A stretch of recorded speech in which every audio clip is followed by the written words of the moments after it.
Student, इस particular video में हम कार्बन कंपोजिशन वाला जो रजिस्टर होता है उसके ऊपर जो कलर बैंड होते हैं उस कलर बैंड से उस पर्टिकुलर रजिस्टर की वैल्यू कैसे निकालते ये देखेंगे। एक्चुअली हमने स्टार्ट किया था लास्ट लेक्चर में हमने थोड़ा सा देखा भी था कि कार्बन कंपोजिशन की स्पेशलिटी है कि उसके ऊपर कलर कोड होते हैं और उस पर्टिकुलर कलर बैंड से हम उस रजिस्टर की वैल्यू निकालते हैं और वो निकालने के लिए मुझे ये चार्ट पता होना चाहिए।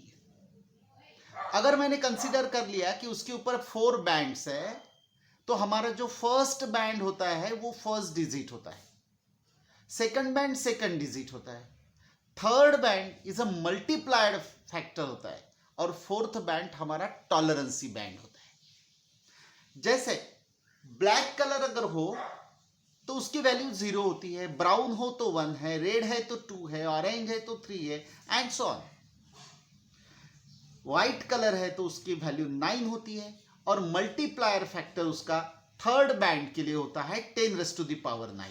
ब्लैक के लिए 10⁻�0, 10⁻1, रेड के लिए 10⁻2 and so on.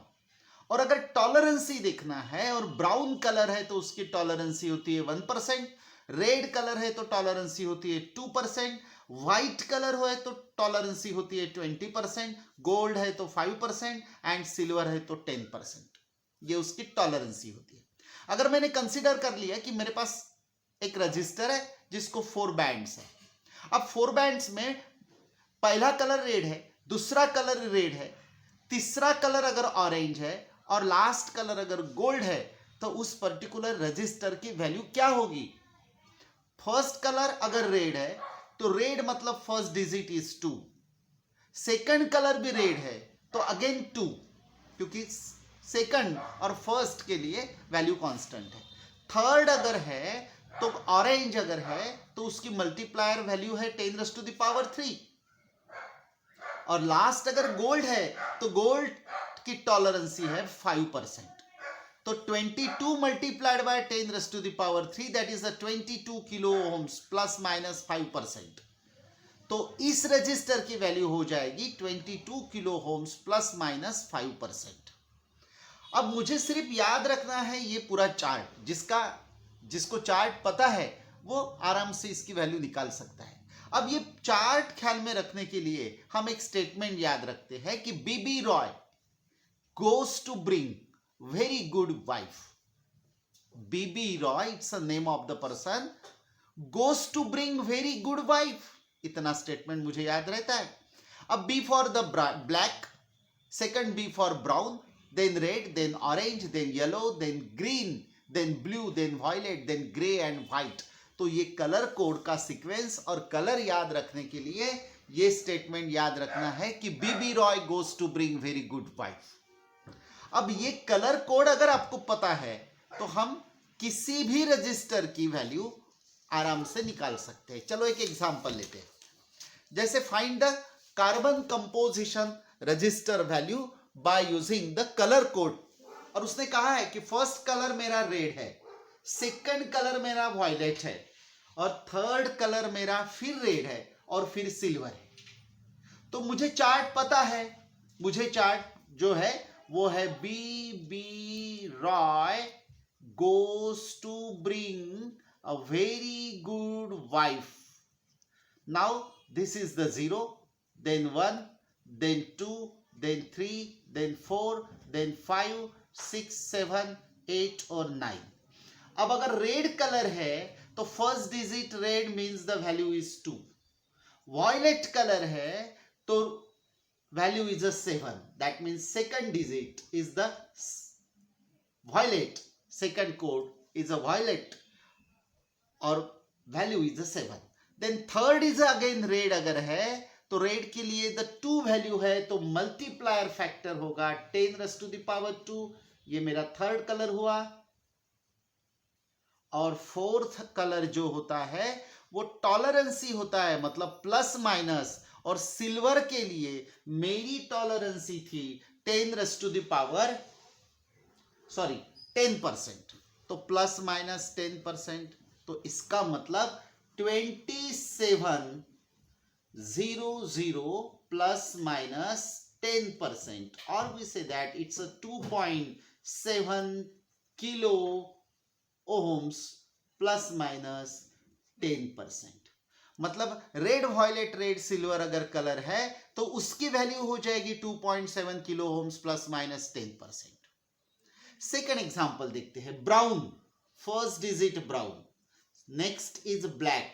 For the brown, first colour तो ब्लैक होता है, सेकंड ब्राउन होता है, तो ब्राउन के लिए 1 वैल्यू है तो यहां 1 लिखिए. ब्लैक के लिए 0 है तो यहां 0 लिखिए. ऑरेंज के लिए third factor, third band is a 3, that means 10 raised to the power 3 plus minus. Silver के लिए मेरी वैल्यू है 10% टॉलरेंसी. तो ये हुआ 10 raised to the power 3 is a kilo ohms plus minus 10%. इसका मतलब 10% अगर प्लस माइनस है तो 10,000 का 10% हो जाएगा 1,000. तो 10,000 में से 1,000 माइनस करो तो वो हो जाएगा 9 किलो ओम्स. 1,000 प्लस करो तो वो हो जाएगा 11 किलो ओम्स. इसका मतलब अगर कोई रजिस्टर है जिसकी value brown, black, orange, silver है तो उस पर्टिकुलर रजिस्टर की value 9 kilo ohms to 11 kilo ohms इस बीच में होगी. Okay, next problem is a red. Red, gold. Up for again, red is nothing but 2. Second red is nothing but 2. Now for the gold, multiplier factor is 10 raised to the power minus 1. And again, tolerance factor for the gold is the 5%. तो इसका मतलब हुआ 22 multiplied by 10 raised to the power minus 1 is 2.2, of course in ohms, plus minus 5%. तो अगर red gold अगर value है तो उस रजिस्टर की वैल्यू हो जाएगी 2.2 ohms प्लस माइनस 5%. और एक ट्राई करते. ग्रीन, ये देखो ग्रीन की वैल्यू है 5 तो ये हो जाएगा 5. देन ब्लैक ब्राउन तो ब्लैक हो जाएगा 0. येलो हो जाएगा 4 तो ये हुआ 10 raised to the power 4. और सिल्वर अगर है तो प्लस माइनस टॉलरेंसी 10% तो ये हो जाएगा 50 into 10 raised to the power 4, that is nothing but the 500 into 10 raised to the power 3 plus minus 10%, या फिर we say that it's a 500 kilo ohms plus minus 10%. इस प्रकार हम किसी भी रजिस्टर की वैल्यू फाइंड आउट कर सकते हैं. अब बहुत सारे मार्केट में रजिस्टर अवेलेबल है, उसमें अलग अलग बैंड है. अगर कोई रजिस्टर ऐसे है कि जिसमें सिर्फ 1 बैंड है, एक ही कलर बैंड है, अगर एक ही कलर बैंड है तो वो मैक्सिमम पॉसिबिलिटी ब्लैक कलर होगा. और अगर ब्लैक कलर है मतलब ये रजिस्टर है उसमें एक ही कलर है और वो अगर ब्लैक कलर है तो इसका मतलब ब्लैक की वैल्यू तो 0 होती है, तो इसका मतलब उसकी रेजिस्टेंस की वैल्यू 0 हो जाएगी. और रेजिस्टेंस की वैल्यू अगर 0 होती है तो इसका मतलब वो रजिस्टर कुछ भी रजिस्ट नहीं करेगा, अपोज नहीं करेगा. तो उस पर्टिकुलर रजिस्टर को जस्ट लाइक द जंपर सिर्फ कनेक्टर करके हम यूज कर सकते हैं. इसका मतलब रजिस्टर कार्बन कंपोजिशन में 1 बैंड हो सकता है या फिर 2 बैंड नहीं रहेगा, या फिर 3 बैंड भी हो सकता है, 3 कलर भी हो सकते हैं. तो अगर 3 कलर है तो इसका मतलब इसी प्रकार हम कैलकुलेट करेंगे. 3 कलर के लिए फर्स्ट 2 कलर 2 डिजिट प्रोवाइड करेंगे, थर्ड कलर मल्टीप्लायर फैक्टर देगा, और थर्ड कलर है, फोर्थ तो अवेलेबल नहीं है, इसका मतलब no colour is the fourth colour. और अगर नो कलर अगर फोर्थ कलर है तो उसकी टॉलरेंसी होती है 20%. तो 3 बैंड में 3 कलर से इस प्रकार वैल्यू निकालना है, और फोर्थ बैंड उसका जो अपसेंट है उसको हम नो कलर कंसीडर करेंगे और उसको हम कंसीडर करेंगे 20% टॉलरेंसी। 4 बैंड कलर के लिए हमने ऑलरेडी प्रॉब्लम सॉल्व किए हैं। अगर फिफ्थ बैंड है, ओके, अगर कार्बन कंपोजिशन में फिफ्थ बैंड कलर है, मतलब 5 कलर है, 5 भी हो सकते हैं। ऑलरेडी हमने 1 देखा, हमने 3 देखा, हमने 4 बैंड वाला भी देखा। अब फिफ्थ बैंड वाला देखते हैं। अगर फिफ्थ बैंड है और इस प्रकार अगर फिफ्थ बैंड इंडिकेट किए हैं तो first band indicate the first digit, second band indicate the second digit, third band indicate the third digit, fourth band indicate the multiplier factor and fifth band indicate the टॉलरेंसी।